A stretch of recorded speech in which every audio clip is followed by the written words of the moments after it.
Hello, everybody, and welcome to the latest episode of the foXnoMad podcast. I'm your host, foXnoMad Olupolat. My guest today is Michela Wrong. She is an award-winning journalist and author. She has spent the past 3 decades covering Africa. She has also worked for Reuters, the BBC, and Financial Times. She is here to talk about the Congo and Rwanda, the current conflicts, some of the history. We're going to talk about some perceptions of Rwanda that you may or may not have known about, what's going on there right now with the rebel group M23. So we're going to get into all of that. I think you're really going to enjoy this episode with Michela Wrong.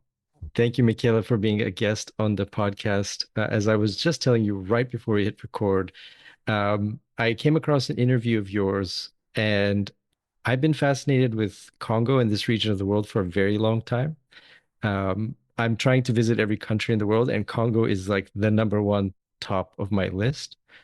But it is a place that every time I read something or hear something about it, I feel like I understood a little bit and now I understand less.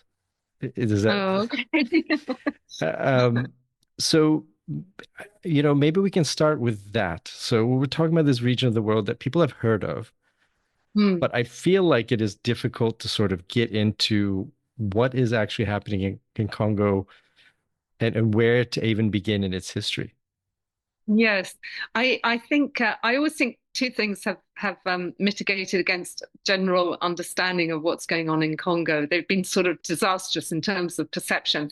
One is that at a certain stage in 1997, a new leader decided to change its name. So it went from being Zaire to the Democratic Republic of Congo when rebel leader Laurent Kabila took over. And I think, just in one fell swoop, a whole waft of understanding of what was then Zaire disappeared. And then people just thought, Congo, is that a new country? Is that Congo Brazzaville? I mean, is that Belgian Congo?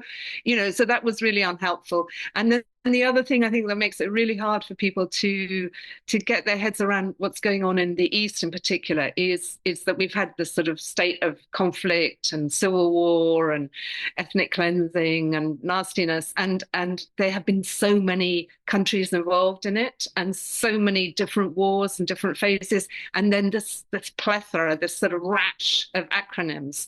And if you follow it closely like I do, even so, there are moments where you think, oh, Alir, FDLR, Palir, and and then all the names of the different African government armies that are involved there at the moment, and then all the rebel movements and how they've changed their names over the years. And I think that has been a massive, massive disadvantage because it just means people kind of blank and they just can't get their head around it, and they think it's not worth engaging with. It's a long way away, nasty, nasty stuff. I'm not going to think about it. But it is a part of the world that is very critical uh, to a lot of, at least in the West, right? So there's a lot of Western involvement in this region. It has been for, I mean, for hundreds of years. But it's a place that we don't hear a lot about. So why is there an interest from, let's say, governments, but the general public knows a little bit less? What's the Yeah, I mean, the common cliche is to say, this is one of the richest, potentially one of the richest countries in the world, and certainly in Africa, and one of the biggest. People always say it's the size of Western Europe, and it is. And traditionally, way back when it was being run by King Leopold, Belgium's King Leopold, he first went in there chasing after ivory, and then it became an extractive regime looking for rubber, because that was the stage of our history where people began to drive cars and we needed natural rubber for the tires. But of course, more recently, well, there was a whole phase where also it was very much in demand because it produced a lot of copper, and it also produced the uranium that was used to make the bombs that were dropped, over Japan, a place called Shinkolobwe in Congo. But more recently, people have become very obsessed with the ties, with all these wonderful, inventions that we use every day, the mobile phones, the electric vehicle batteries, that they often use coltan or lithium, and these are products that are come in huge quantities from Congo and are not found in that many places elsewhere around the world. I think that has led to some very facile kind of conclusions, both by outsiders but also by the Congolese themselves, because people will then say, "Well, it's all about the minerals," and it's never all about anything. It's it's about many different factors, but that's definitely one of the reasons why so much attention is directed towards Congo by governments, because yeah, they know that those resources, and a lot of them do come from Eastern Congo, where the trouble has been. A lot of those resources are needed by our new technologies. I think for normal people, I suppose, they'll have just sort of imbibed the negative associations, this constant sort of stories of atrocities and ethnic cleansing, and there was a whole period, and it's not like the problem's gone away, where it was associated. Congo, especially Eastern Congo, was associated with sexual violence and rape. And people used to talk about it being the rape center of the world, which is a particularly horrible association to have. And I think a lot of Congolese found it very humiliating. And when we think of Congo, it, my understanding is the country is not uniform in the sense of we have a government in place, but it's not as uniform, and in different parts of the country, there's sort of different, groups leading different parts. Could you maybe help us understand sort of when we say Congo, we see the borders on a map, but what does that actually mean on the ground? Well, I think this has been a long-running problem with Congo. It is so vast, and it was created by colonialism, Belgian colonialism, in that King Leopold wanted an empire, and so he sent his agents to that area. He first got into bed with Stanley, the famous American explorer. And he sent people, and he also used Stanley as one of his emissaries to sign up local chiefs and to sign all these treaties. And at the end of the day, what he ended up with was the shape of Congo today. But that didn't mean that it was a particularly easy area to run. And of course, his interests were mostly extractive. And I think one of the problems, I lived in Kinshasa, I was permanently based as a journalist in the 1990s. And people at that time used to say that Mobutu Sese Seko, the president of Zaire, as it then was, that he owned the country, but he didn't run it. And there was this sense that it kind of ran itself. And I think that hasn't really changed. I was back in Congo after a long absence in 2023, and you got this feeling of a place that was semi-running itself, but that also when a place runs itself, there are all sorts of things that happen, like sort of corruption's a massive problem. People are very much afraid of organizations like the police or the army. They don't regard them as, the whole relationship between the citizen and the state is completely different, and so those institutions are seen as predatory. The political elite roll around town in massive four-wheel drives and have huge satellite dishes on their roofs, but there's a sense that they're sort of in a bubble of luxury, and the rest of the infrastructure is crumbling and falling apart.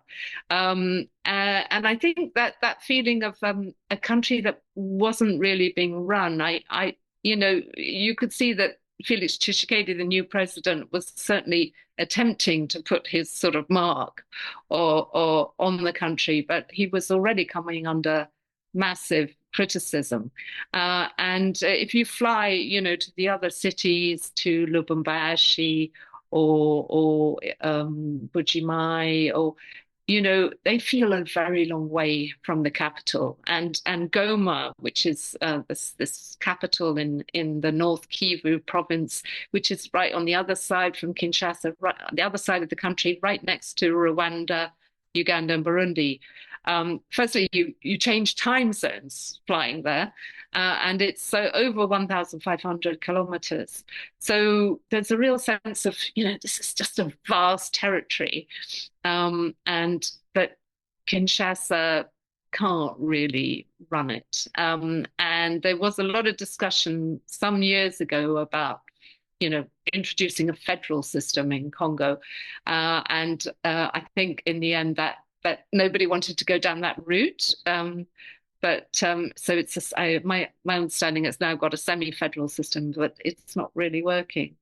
So the sort of provinces have a lot of autonomy, and so do the local governors and the local sort of army generals, because although nominally they answer to Kinshasa, they're sort of, de facto doing their own thing.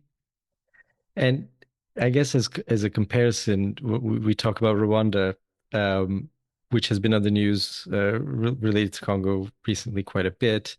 We hear of this country that had been through a genocide, and is kind of now, I think the perception is that it is this sort of beacon of stability, is getting a lot of tourism, and so it's sort of this I guess optimistic story, or this hopeful story, right, in Africa. But now we hear in Congo it's M23, right? It's this group, Yes, and backed by Rwanda is my understanding.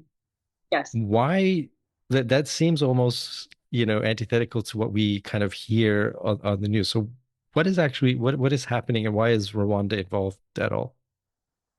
Yes, it's a complex story, and it goes back to Rwanda's genocide in 1994, when a lot of the men who had carried out the genocide, the extremist militias, but also members of the Rwandan army of the day, they fled because there was a rebel movement led by Paul Kagame coming into the country.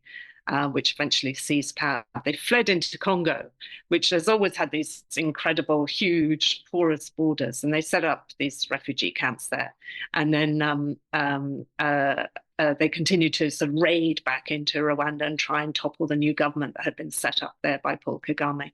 And essentially, Paul Kagame and his movement, his ruling part, his Rwandan Patriotic Front, became very fed up of those attacks and set up a Congolese rebel movement. And it was a kind of, it had Congolese leaders, but effectively all the weaponry and all the military might behind it was Rwandan.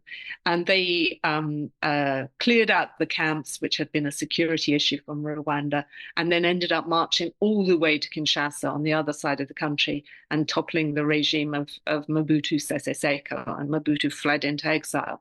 And really, ever since that era, Rwanda has played a role in Congo, because while they were inside Congo, this foreign country, they realized just what amazing resources and how, Congo had to offer, how much their small, poor, resource poor country could benefit from them, and how strategically important, this vast country was. And they've never lost the appetite for interfering since. And so you've had these repeated kind of rebel movements, which nominally are labeled as being, led by Congolese Tutsis, protecting the interests of the Congolese Tutsi community in the east of Congo. But always behind them, what you have is Rwanda, which is arming them, giving them uniforms, giving them military training, funding them, feeding them. And that's what's happened recently. So about 3 years ago, one of these rebel movements suddenly sort of sprang back into life. It had gone dormant for a couple of years.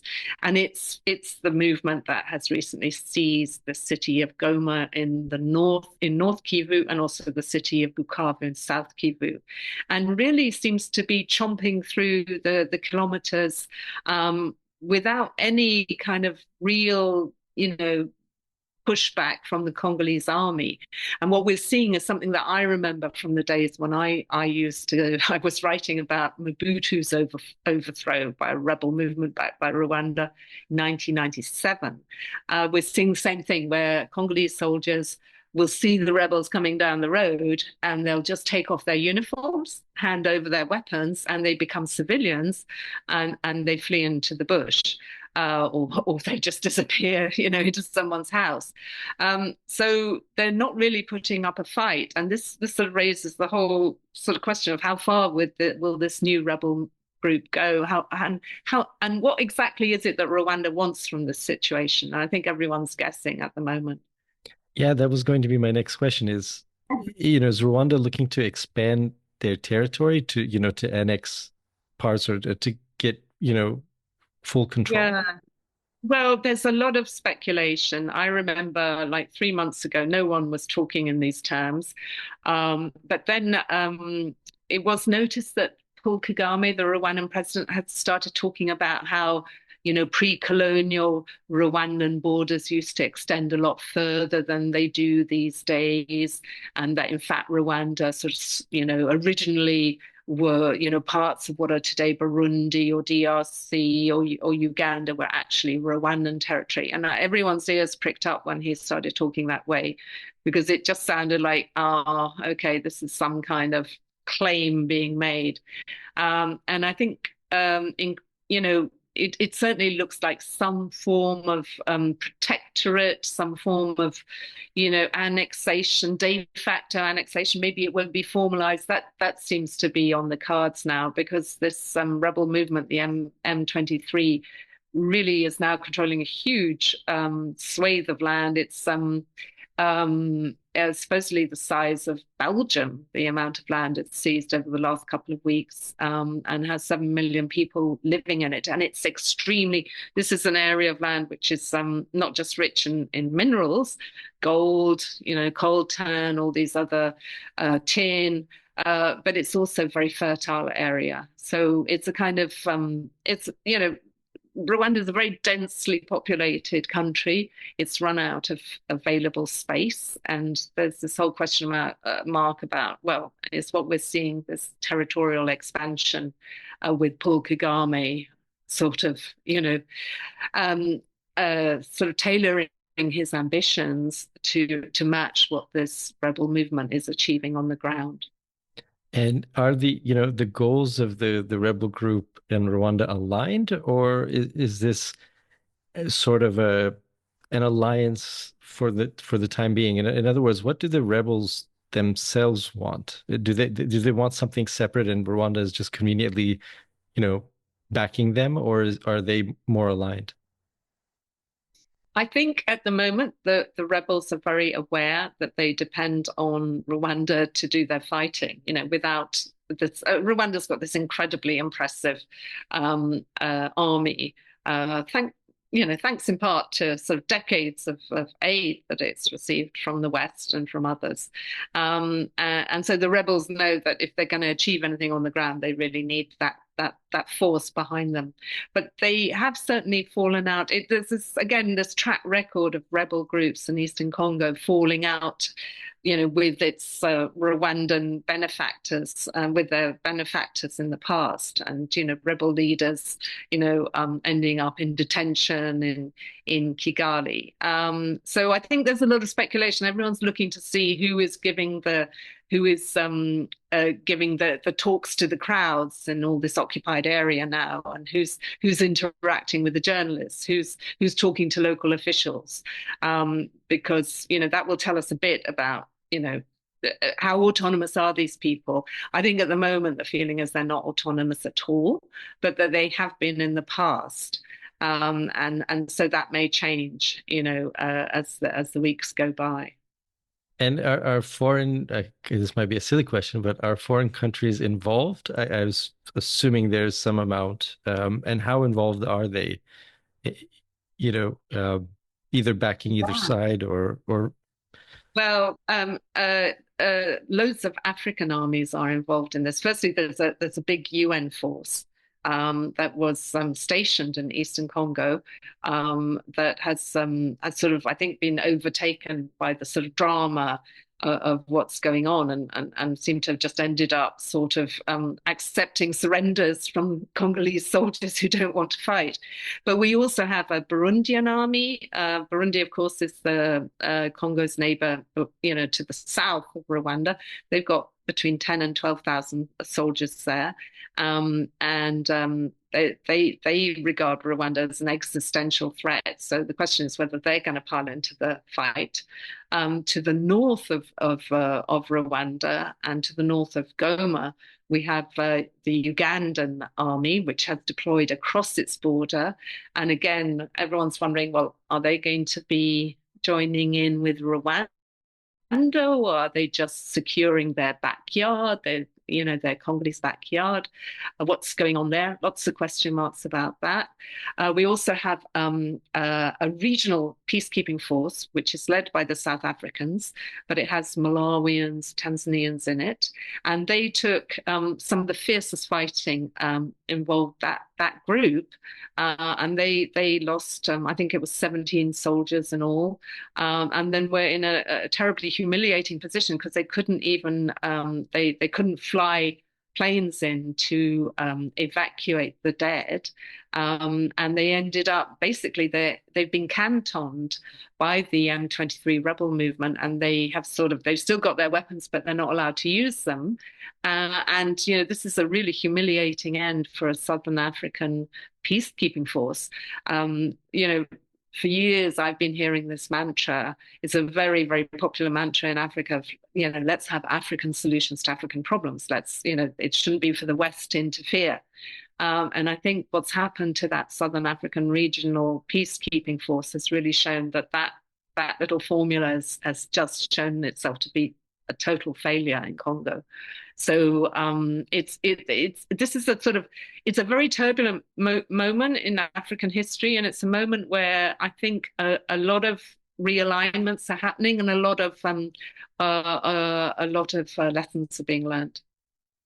And if you were, it does seem like Congo has a sort of repeating history, like you mentioned, that doesn't really have a lot of bright spots, in recent memory. Is there something that you think that, might be a better solution to what's on the ground? Like if you could just, yeah. So as I was asking before, I Yeah, guess crystal ball sort of, or not crystal yeah. ball, but like if you could just snap your finger and say, these are the kind of things that might help Congo. Um, are there those, do you have those things in mind, or is it such a complicated situation that it's Well, I've become a sort of advocate for Western pressure on Rwanda.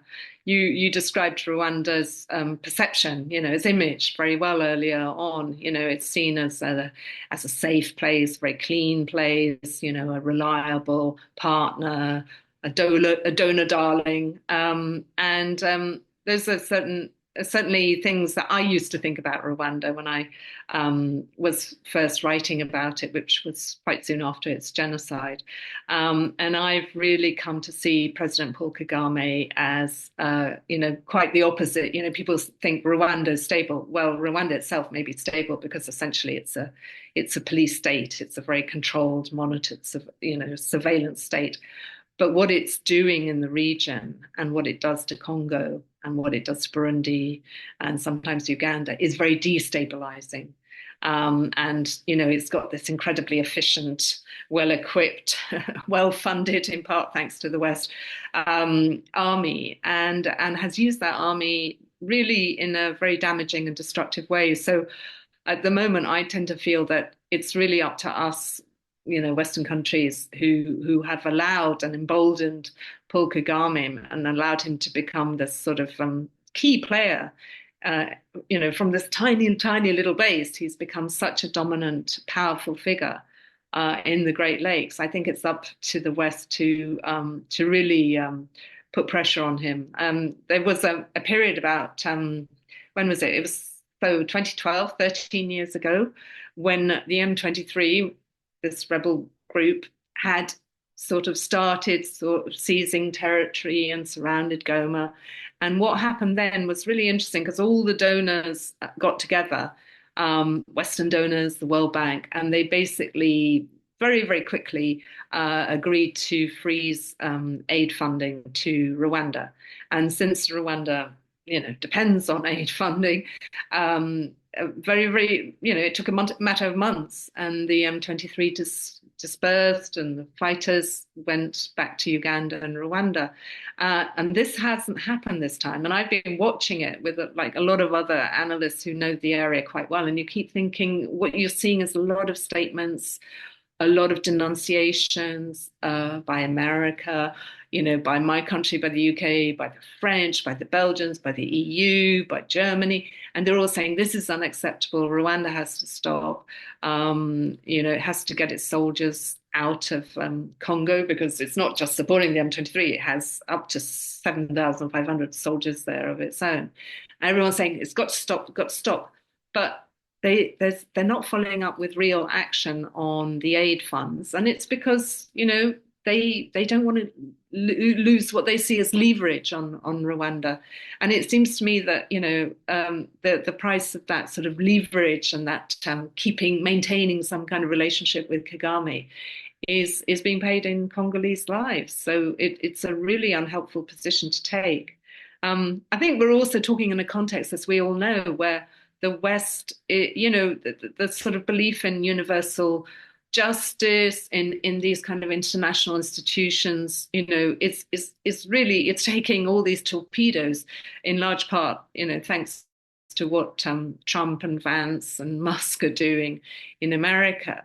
And this is opening up this sort of sense of anything is possible in places like Africa, because, dictators who in the old days worried about what Washington would do and what the UK would do and what Belgium, and France and Germany would do, they're sort of thinking, well, America's sort of doesn't seem particularly interested, and Russia seems to be back in the fold on Ukraine, and, maybe we can look to Russia, China, United Arab Emirates. These are the key players now. I think this is a sense that the West has made itself irrelevant.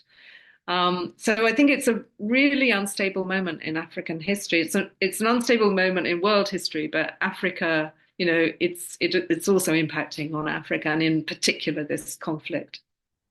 And I had read somewhere, I had come across that, the timing of this sort of attack or sort of resurgence, comes at a time when, like you said, the US had been going through an election and now seems very, you know, preoccupied with, doesn't seem interested with Africa at all, and so on. And so that there's this timing here where Rwanda can really sort of push, what it wants to do without getting a lot of pushback. And you bring up a good point that if, as I guess Russia would make, or China perhaps, right? So now Rwanda might have options for potentially getting aid from other countries that might have been limited in the past. Is that? Yes, I think that's a very fair assessment. I definitely felt that it wasn't a coincidence that Kagame, because essentially that decision would have been taken by Kagame. That Kagame and the M23 decided to launch their attack on Goma when they did. It was a fantastic moment to do that because Washington was so, obsessed with with the inauguration of Trump and all these appointments and all these announcements. So, global aid from the US was frozen around the world, and then we see USAID, all this attempt being made to wind it up. So, in a way, the signal that sends out to Rwanda is, well, we're not going to be there, as critics or as partners. And it has to be said that Anthony Blinken, I had a lot of respect for him because, you could see this rhetoric from America that was becoming more and more pointedly critical of Rwanda over the last 3 years. And these were the 3 years in which the M23 was kind of building more and more troop presence on the ground, seizing more and more land. And there was a very consistent and very pointed critique coming from Anthony Blinken. So he's gone now, and I'm sure Paul Kagame is thinking Trump's administration is not likely to have the same human rights concerns or maybe even strategic concerns. I mean, personally, I think it's a massive mistake because the bigger of the two countries is Congo, and the bitterness and anger that we're seeing amongst the Congolese. They're angry with their own government of Felix Tshisekedi for failing to protect the country from yet another Rwandan-backed rebel movement. But there's also this real bitterness towards the West, towards what they feel as the sort of two standards, and the hypocrisy of taking a stance on Ukraine and Russia's invasion of the Ukraine, and then being sort of turning a blind eye when Kagame does something similar in Eastern Congo. So, I think Congo feels bitter, unmoored, and the Russians are certainly going to be trying to capitalize on that fury. Because, like you said, it is such a resource-rich country. There's so much, especially you mentioned, these elements that are in a lot of our rechargeable batteries that there's so much economic interest there that we don't realize comes from this part of the world. So I think there, unfortunately, there's going to be, more fighting, and especially to control these resources, both regionally, locally, Yeah. as well as internationally. Yes. Yeah. I mean, sadly, there is going to be more fighting, although it was noticeable that there was really fierce fighting in Goma, and then Bukavu, the town of Bukavu, which is to the south, in South Kivu, just sort of largely, there wasn't a fight for Bukavu. The rebel troops sort of rolled in, and nobody wanted to see a siege of Bukavu in the way that they had seen a siege of Goma, which led to at least 3,000 deaths and got really nasty. But clearly the M23, which has said it wants to walk all the way to Kinshasa and topple the regime there, they're going to be, pumped up now and ready to take on the next town. And they're talking about, moving to Uvira, which is another important regional city in that area.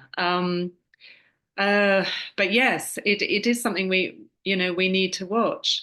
And I think, the concern is going to, at a certain point, it's going to shift from the east and what's going on there, and it's going to shift to Kinshasa because you've got a president who can't protect his own country, who keeps making appeals to the population to defend national frontiers, and who's going to take a bullet in these circumstances for the president, Felix Tshisekedi, when they've seen that Congolese soldiers are taking off their uniforms and some of them are joining the rebels, and that the South African peacekeeping force has been utterly humiliated, and Burundi, there's talk of Burundi pulling out. So it's a very fragile moment, I think, and I think there's a lot coming up. It's going to be an interesting couple of months. And, being such a complicated part of the world, a part that I started saying that a lot of people in the West don't know about, I think. What got you interested in this region, and how did you first sort of dive into it? What angle kind of, did you find your connection with this part of the world? Yeah, it's a bit of a strange story. I had been working for Reuters for quite a long time. I'd done one stint in Africa, in West Africa. Then I joined a newspaper, and it didn't work out, and I was out of a job within a year. And I called up Reuters news agency, my old employer, and I said, do you have any more jobs in Africa? Because I'd quite liked it. And they said, yeah, we got one in Kinshasa. Got a super stringer job there, and I was kind of like, I'd never been there, and I sort of thought, no, I don't really fancy that. It sounds a bit worrying, sounds a bit alarming. And I said, well, what about Nairobi? And they said, no, no, we don't have any jobs in Nairobi. It's Kinshasa or nothing. So I ended up going then. I'm so glad I did because I really, really enjoyed working there. I think it was a really good journalistic experience because there was in terms of international agencies, I was representing Reuters and I was also working for the BBC. Then there was a gentleman, an older French journalist who was doing AFP, Agence France Presse. And I think there was one person doing RFE, and that was really it, and you're covering this enormous country.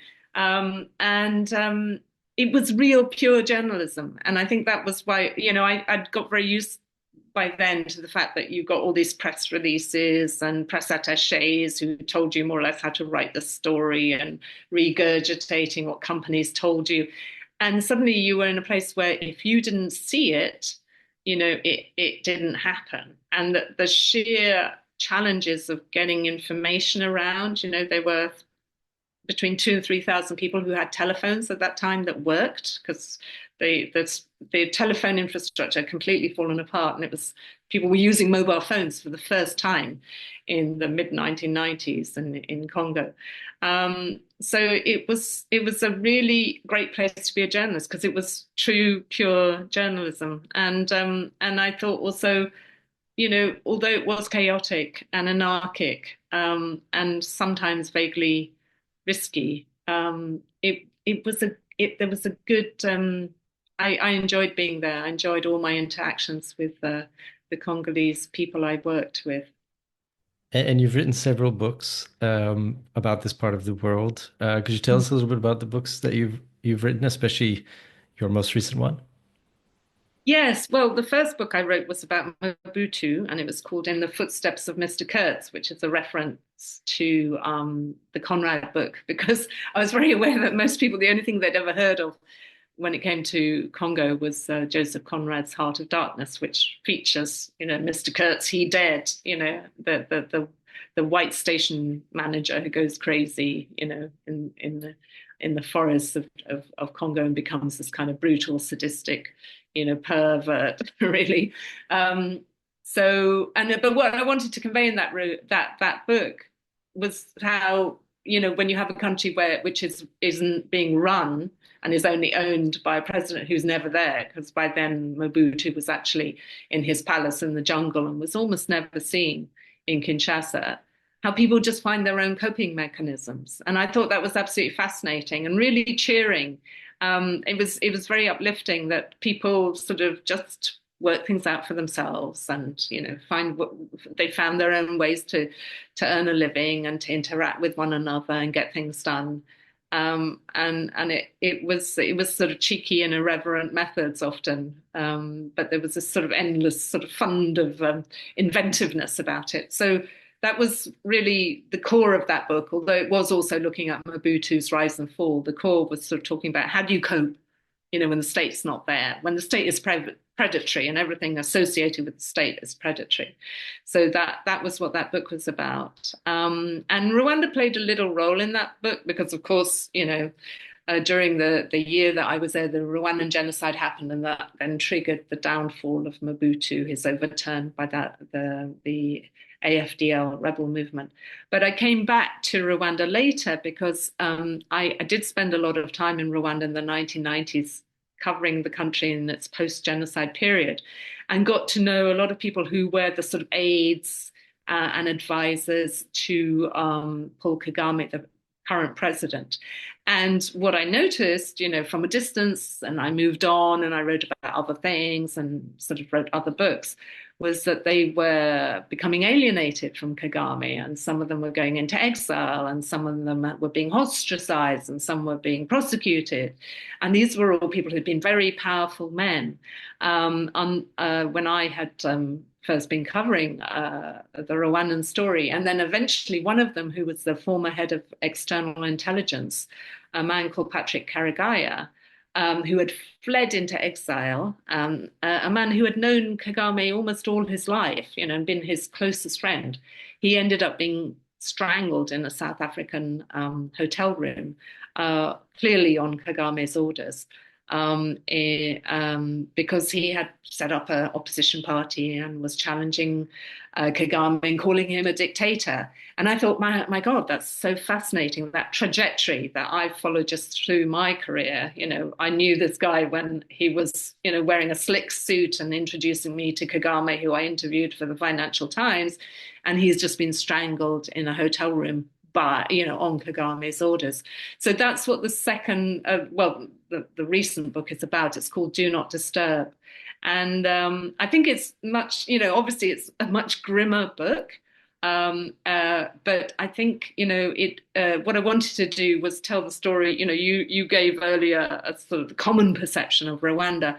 But to my mind, the regime of Paul Kagame is one of the most sinister and repressive in Africa today. It's a very frightening regime. It really takes spying seriously.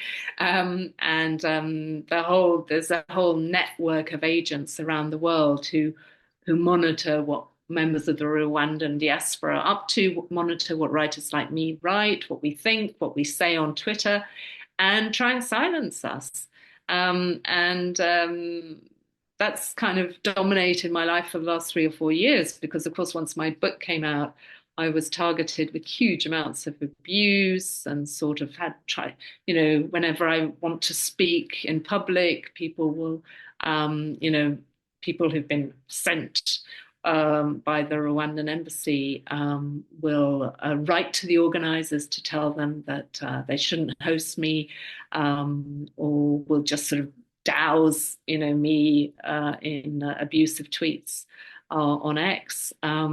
And it's very frightening, and it tells you a lot about that society, how well organized it is, how militarized, how what a tight ship Paul Kagame runs. So that's the latest book. I will leave links to where everybody can find your books, especially Do Not Disturb, down in the description. So I recommend that everybody check it out. And what you were saying, it just brought to there was a YouTuber that I follow who was in Rwanda, was talking about how clean the streets are, how there's Yes. no garbage. And now when I think about that, that video, it sort of changes the context of how I look at that, both Yeah. from a perception point of view, but also how to achieve, how that's being achieved or if it's being achieved and so on. Well, I think what Kagame does brilliantly is he identifies what matters to white people about Africa. And most white people are slightly frightened of Africa. They're frightened of the chaos. They're frightened of the dirt. They're frightened of maybe illnesses. And so if you can produce, an experience that is extremely neat and clean and ordered and feels very safe, you're meeting a lot of, white concerns. And it was funny because I ended up giving a talk in Belgium recently where somebody stood up and she obviously had hated everything I'd said during my speech. And it was also very clear to me that she was a member of the Tutsi ruling elite.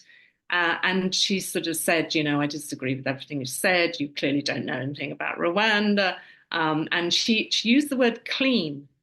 She's about 5 times in her answer, and she said this, I can assure you that Kigali is the cleanest place in Africa, and that African regimes envy Rwanda, its cleanliness. And she went on, and it kept the word clean, clean, clean. And I sort of ended up saying, I live in a very dirty city. I live in London. London's a very dirty, rundown Victorian city.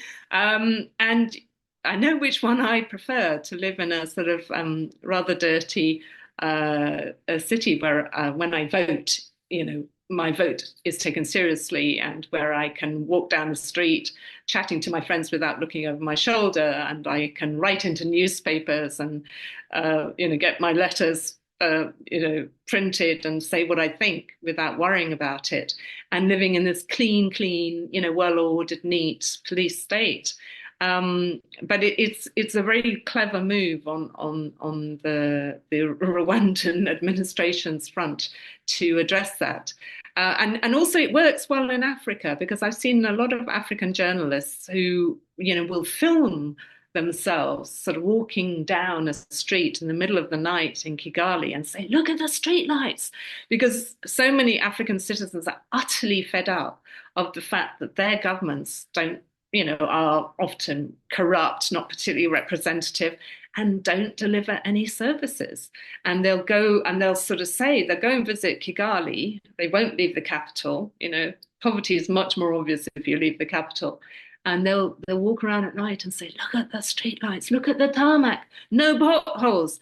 And they think, well, free speech and political freedom, I don't really care about those. This is what I want. That's the price I'm willing to pay. And I think, sadly, they would find if they tried living in Rwanda, or they were to see a Kagame-style administration take over in their countries, that they would find that experience a lot less pleasant than they think. But it does work very well. People. Kagame has turned Kigali into a conference center, and a lot of African delegates, and many of them will be government ministers, they go to Kigali and they come away and they say, wow, that's what we should be doing back home. Yeah, it's fascinating. I think it's a playbook that a lot of countries are using now. Is very similar Yeah. sporting events, conferences. Yeah. The Um, sports washing is definitely part of that. This glossy kind of sports washing. Rwanda goes in for that with basketball, has a lot of close links with the NBA in the US. It does that with soccer. It's got 3 sponsorships where it actually gives money to Paris Saint-Germain, Arsenal, Bayern Munich. It's bidding for Formula One. It's hosting the World Cycling Championships later this year. So that's a very nice glossy look as well. And all of those kind of young stars, sports heroes go to Kigali and shake Kagame's hand and, say how clean it is.